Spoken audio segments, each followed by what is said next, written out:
Et salut à tous. Alors, je vais faire un enregistrement sur l'importance de la parole de Dieu.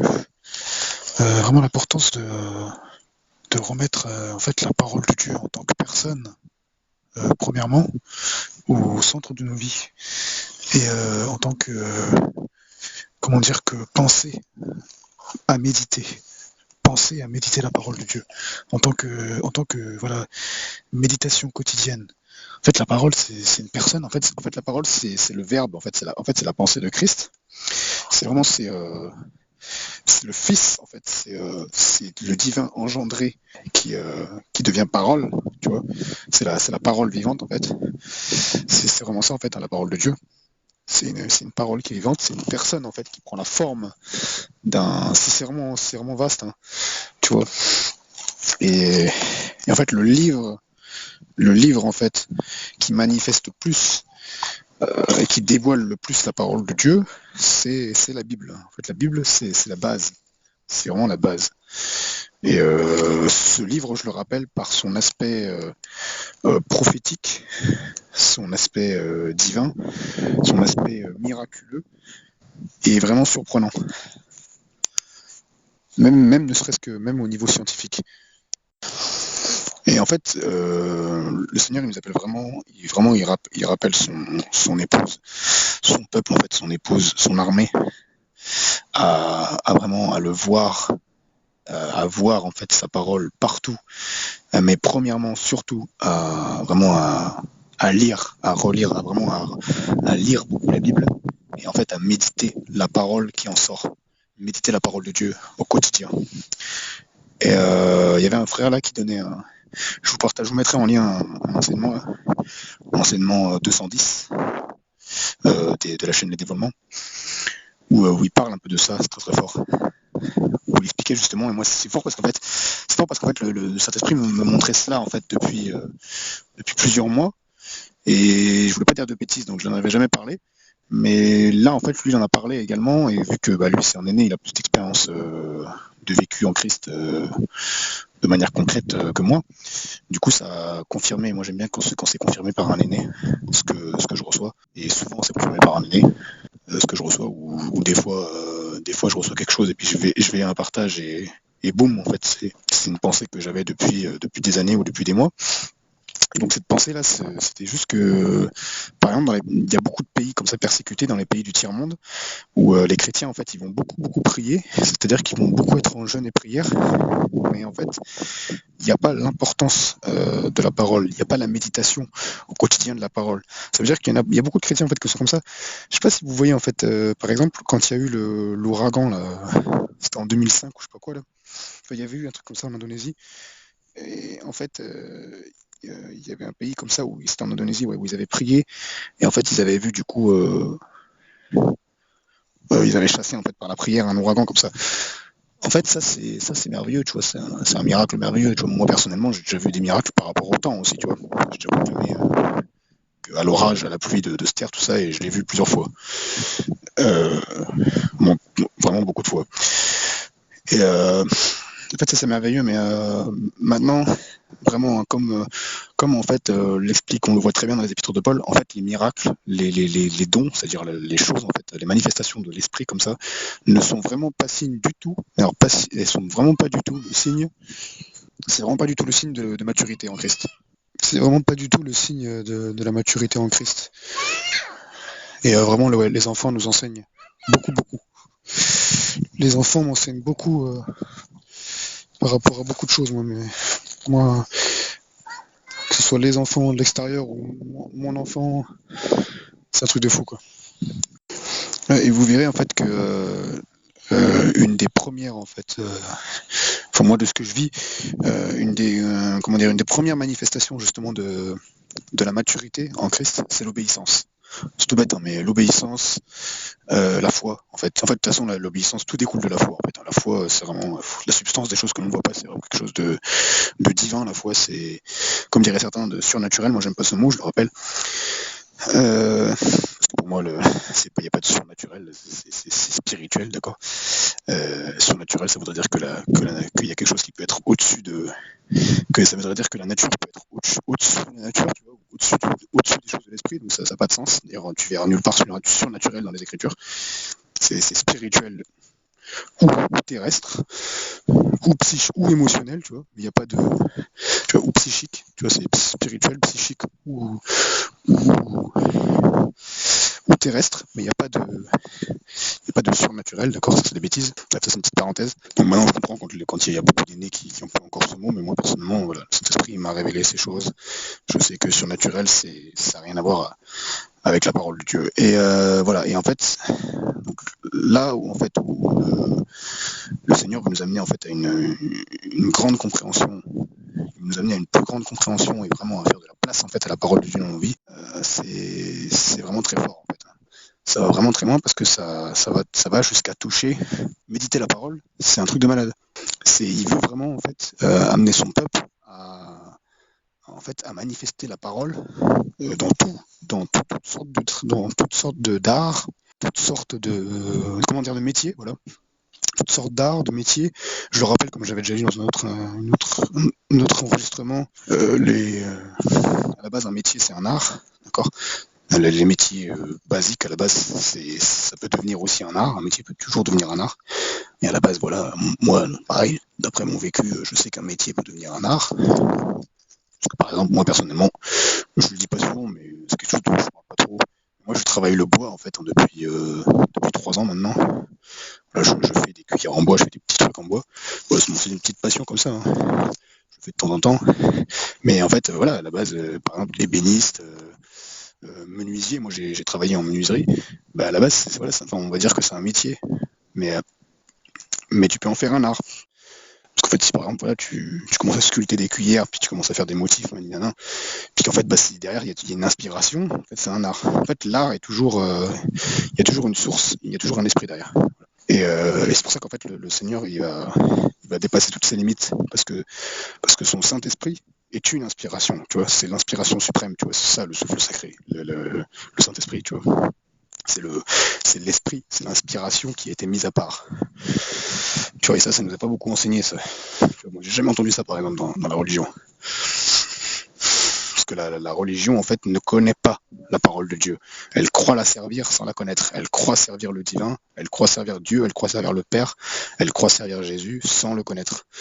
Tu vois, c'est ça la religion. Et la religion, tu verras, moi, quand j'étais dans les assemblées, on me disait souvent, dire trop Jésus, Jésus, c'est être religieux. Alors que non, en vérité, c'est le contraire. Celui qui parle beaucoup de Jésus, c'est parce qu'il l'aime, parce qu'il le cherche, et parce que c'est simplement ce que ça découle en fait. Ça découle d'une méditation de la parole de Dieu. La parole de Dieu t'amènera toujours à plus de Jésus-Christ dans ta vie, dans tous les aspects de ta vie. Ouais, tu verras toujours, en fait, ça produira toujours ça, et toujours moins de toi, plus de lui. Et ouais. Et vraiment, le Seigneur, il va vraiment nous appeler en fait à être autonome. Je le rappelle vraiment, le but de cette chaîne, premièrement, c'est d'apporter une autonomie en Christ, une autonomie de la spiritualité en Christ. Et c'est vraiment là en fait, vraiment c'est ça les disciples. Un vrai disciple de Christ, quand il a compris les bases, en fait, moi je suis vraiment là aussi. Je sais que voilà, j'étais appelé en fait juste à enseigner en fait les bases de la parole de Dieu que moi j'ai reçue. Né dans la foi, premièrement, et ensuite, de par mon vécu, de par mon petit vécu, j'apprends tous les jours, surtout beaucoup à travers mon vécu, et en fait, tout découle de la méditation, parce que en fait, j'aspire, et tout découle je vous renvoie sur l'enregistrement que j'ai fait pour moi hier, sur l'importance de la proclamation, parce qu'en fait, j'aspire à ce que Christ soit manifesté partout en fait où je vais. J'aspire à ce que Christ visite les hôpitaux. Tu vois, j'aspire à ce que Christ, c'est lui qui enseigne dans l'école tu vois, c'est lui qui enseigne dans les écoles. Tu vois, j'aspire à cela. Tu vois, j'aspire en fait que la science d'en haut soit réenseignée dans les écoles parce qu'elle y était à une époque très lointaine encore. Elle était là. Et là, du coup, où je veux en venir. Là où je veux en venir, en fait, c'est que c'est vraiment quelque chose. Ça, c'est vraiment quelque chose, hein, ce que je vais dire là. La science, j'en reviens toujours à ça parce que c'est vraiment important. La vraie science, elle est cachée en Christ. En fait, il y en a certains qui vont vous dire, des fois, en fait, on comprend pas, peut-être que vous comprenez pas quand je vous dis, par exemple, Christ et la sagesse. En fait, il y en a beaucoup, en fait, qui, moi, avant, je croyais que quand je croyais, en fait, que quand on disait, en fait, Christ et la sagesse, en gros, ça voulait dire que, ben, en fait, la sagesse, c'est juste un nom. C'est juste un nom comme ça de Christ, en fait, tu vois. Non, c'est pas ça. C'est une facette de sa personne, tu vois. Quand on dit, en fait, que Christ est la science, en fait, c'est une facette de sa personne. Mais pourquoi on a mis le mot sagesse, on a mis le mot science, on a mis le mot pénétration, connaissance. Pourquoi on a mis le mot amour? Tu vois, c'est pas juste pour faire joli. Parce que l'amour, c'est des actes, tu vois. Quand quelqu'un qui aime, il y a des actes qui sont posés derrière. Et tu vois, en fait, c'est tout un monde. C'est vrai qu'en fait, quand on te dit en fait que Christ, il est en fait le mystère caché dans lesquels sont, tu vois, dans lesquels en fait, il est le mystère caché de tout temps, dans lesquels sont tous les trésors de la sagesse, de la connaissance, de la science, d'autres versions disent. Tu vois, en fait, il est en fait le mystère caché dans lesquels est la science. Et la personne de la science, c'est une facette de lui-même, de la sagesse. Tu vas voir dans Proverbe 7, il me semble, où c'est dit en fait clairement que la sagesse, on voit clairement que la sagesse c'est une personne. Et on sait que c'est Christ, puisque en fait c'est dans lui qu'est cachée la sagesse. Donc en fait c'est comme si c'était, il faut que tu comprennes en fait que c'est sa personnalité. En fait, tu vois, des fois tu vas dire à quelqu'un, là excusez-moi, j'explique en fait un petit peu la personnalité de Christ, parce que c'est quelque chose de céleste. C'est pas quelque chose de terrestre, c'est pas quelque chose de. Sa personnalité est spirituelle, elle n'est pas émotionnelle premièrement. Aussi une personnalité. Il a aussi des émotions, d'accord. Ces émotions, en fait, sont profondément liées, bien sûr, aux facettes de sa personne, qui sont spirituelles. Mais premièrement, il est spirituel. Et donc en fait, euh, quand on te dit en fait la science qui est cachée en lui, en fait, c'est comme si on te disait à toi, oh, tu es têtu, tu vois. Tu es têtu. Tu as un doux caractère. Tu vois, tu es charismatique. Tu vois, tu as du charisme. Tu es aimant. Tu vois. Euh, tu es compatissant. En fait, c'est ça. C'est ça en fait. C'est ça qui est très fort. Je sais pas si vous me comprenez. Je pense que je vous mettrai peut-être je vous ferai un petit tableau ou quoi pour bien que vous compreniez parce que c'est difficile à décrire ces choses comme ça par des mots. Faut vraiment les vivre en fait, hein. Faut vraiment les vivre.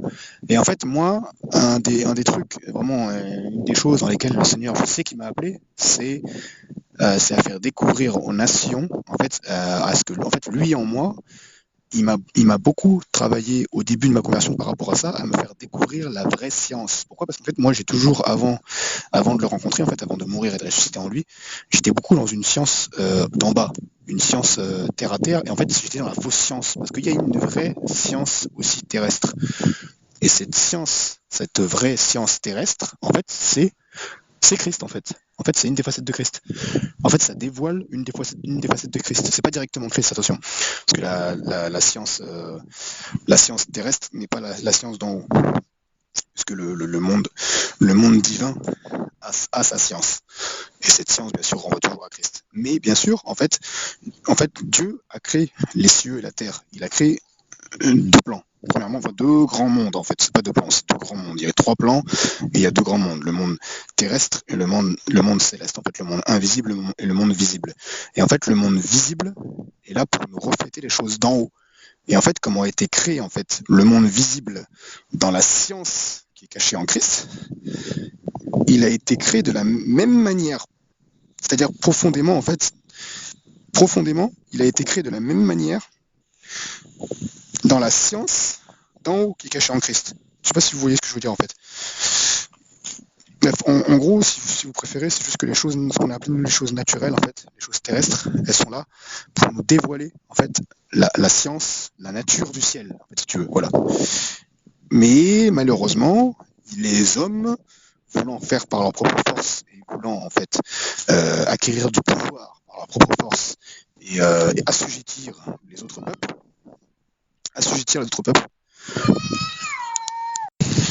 ben, en fait, ils ont créé un paradigme Et actuellement, on est en train d'en voir sa limite.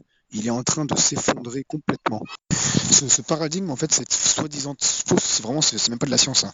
Cette fausse science, en fait, là, actuelle, qui a été acceptée par beaucoup trop de gens et en fait qui a été subtilement mis, en fait, comment dire, forcé, en fait, dans les écoles.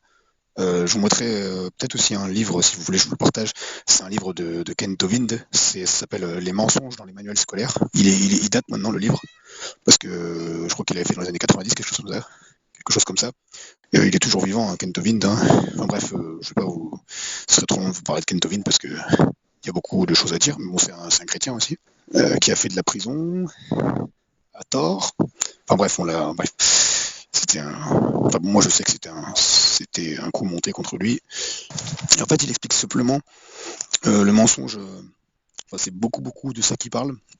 Mais il explique le gros mensonge en fait de l'évolutionnisme qui a été carrément en fait introduit en fait à l'insu en fait vraiment de force en fait dans les manuels scolaires, alors qu'à la base en fait c'était vraiment c'était la Bible en fait, hein, qui prenait, hein, c'était la création en fait, hein, qui était enseignée à la base. D'ailleurs, dans ce livre, il cite un texte. Il cite un texte en fait d'État des États-Unis qui est vraiment absolument merveilleux, qui dit en fait, je cite parce que je me rappelle de tête, c'est écrit en fait que c'est un texte qui date de 1908 qui dit en fait que Dieu a créé en fait le ciel et la terre en 6 jours, et c'est écrit ensuite, c'est dans la même phrase, en fait que la prière est un devoir, mais qu'elle est vaine sans un cœur sincère. Et oui, parce que dans le sens sans un cœur sincère, moi j'entends qu'il n'a pas foi en Dieu en fait. En fait, la prière, tu peux prier tout ce que tu veux. En fait, si ta prière n'est pas basée sur la foi en Dieu, à travers son Fils, à travers Christ, à travers sa parole, sans la parole, en fait, sans la foi dans la parole, dans la pensée divine, en fait, ta prière, elle ne sert absolument à rien. Comme dirait un frère, elle est juste pour toi, elle est juste pour ton âme, pour les désirs de ton cœur. Et en fait, le ciel ne t'entend même pas. Pour ça, mes amis, que c'est très important de parler la parole, en fait. Quand tu pries, parle la parole. Et c'est pour ça, en fait, que dans son amour immense, en fait, le Saint-Esprit nous a donné le parler en langue. Et tu verras, en fait, que beaucoup, en fait, justement, de pseudo-chrétiens sont exaucés. Beaucoup parce que, en fait, ils sont exaucés en fait parce qu'ils prient beaucoup, et au bout d'un moment, en fait, c'est le Saint-Esprit qui va prier à leur place de manière intelligible, ou alors ils vont parler en langue. Mais parce qu'il y a une grosse détresse, tu vois. Ça, tu vois beaucoup dans les pays du tiers-monde, ce que je disais au début. Mais en fait, le problème, c'est qu'en fait, ils vont avoir besoin de se mettre en masse, de prier beaucoup, très longtemps, alors que non, alors qu'il y a un autre gars là qui arrive, en fait, qui a juste été enseigné, qui a eu la grâce, en fait, c'est une grâce, hein, il ne mérite pas, je répète, il a eu la grâce d'être enseigné correctement en Christ, et en fait, lui, en 2 minutes, l'ouragan, il est parti, quoi. Lui, en une parole, en fait, de la part de ce disciple, qui est vraiment raciné en Christ, devant toute une foule en fait de chrétiens religieux qui ont prié pendant 2 heures, et bien lui en fait en 2 minutes ça dégage. C'est un peu comme Élie avec les prophètes de Baal, tu vois. C'est exactement la même chose en fait, hein. C'est vraiment ça. Et moi je le vois en fait ça. J'ai déjà vécu. C'est un truc de malade, hein. Enfin, j'ai déjà vécu, c'est-à-dire que j'ai vu en fait je vois en fait des gens, des religieux qui sont dans des combats depuis des années et ça bouge pas. Et toi, en fait, t'arrives, voilà, tu ouvres juste ta bouche et tu laisses en fait simplement le Saint-Esprit parler à ta place. Tu te mets à part, en fait, vraiment, tu te mets à part pour Christ. Toi, tu juste dans ton coin, tu aspires déjà plus de Christ dans ta vie. Et puis tu commences à ouvrir ta bouche, puis tu commences à déclarer merci Seigneur Jésus-Christ, parce que ces gens, ils sont déjà guéris, ils sont déjà bénis, ils sont déjà pleinement rentrés dans ton royaume, ils sont pleins de joie, ils sont pleins de vie, ils sont pleins de pureté. Ouais, voilà, tu rends grâce à Dieu. Et puis en fait, tu vois les situations bouger en quelques mois, en quelques années, là où des dizaines de personnes, des fois, se sont positionnées pendant des 10, 20, 30 ans. Pourquoi? Parce qu'en fait, ils n'étaient pas positionnés selon la parole de Dieu, mais que parce qu'il y en avait un ou deux qui avaient eu la grâce d'avoir la compréhension, voilà, de Dieu, tu parles en langue, qui avaient cherché un peu dans ce sens-là, voilà, ça a bougé légèrement. Toi, tu arrives avec une profonde humilité et une profonde aspiration à connaître plus Christ en toi. Et puis toi, tu arrives, bah, tu vois juste voilà, l'aspiration déjà, le fait de rendre grâce. Bah, tu arrives et boum, en 5 minutes, c'est réglé. Et au nom de Jésus-Christ, tu pousses les feuilles. Vas-y, tu pousses tout là. Voilà, c'est bien. Voilà, bah là, c'est un exemple concret. Bon, dommage que j'ai pas la vidéo. Voilà, ma petite, j'ai proclamé qu'elle pousse les feuilles. Et là, ça faisait un moment, moi, je sais pas pourquoi elle avait peur en fait des herbes trop hautes, des feuilles et tout ça pique. Et là, je lui dis au nom de Jésus-Christ, tu pousses les feuilles. Et voilà, c'est réglé. Et là, elle pousse tout. C'est trop fort. Moi, vraiment, pour moi, c'est vraiment une manifestation de ouf parce que ça fait vraiment plusieurs semaines qu'elle voulait pas faire ça. Enfin voilà, bref, c'est vraiment toujours l'importance de proclamer, enfin l'importance premièrement d'aspirer à la parole de Dieu et vraiment de méditer la parole au quotidien. Donc voilà, merci de m'avoir écouté parce que franchement, c'est vraiment important vraiment que vous compreniez ça. C'est vraiment le salut, hein. C'est là où en fait où l'Église est attendue. Et vraiment, moi, je vois et j'aspire à. Bah, vous allez voir en fait, hein, de toute façon, l'épouse de Christ, elle va être pleinement manifestée en fait sur terre, hein.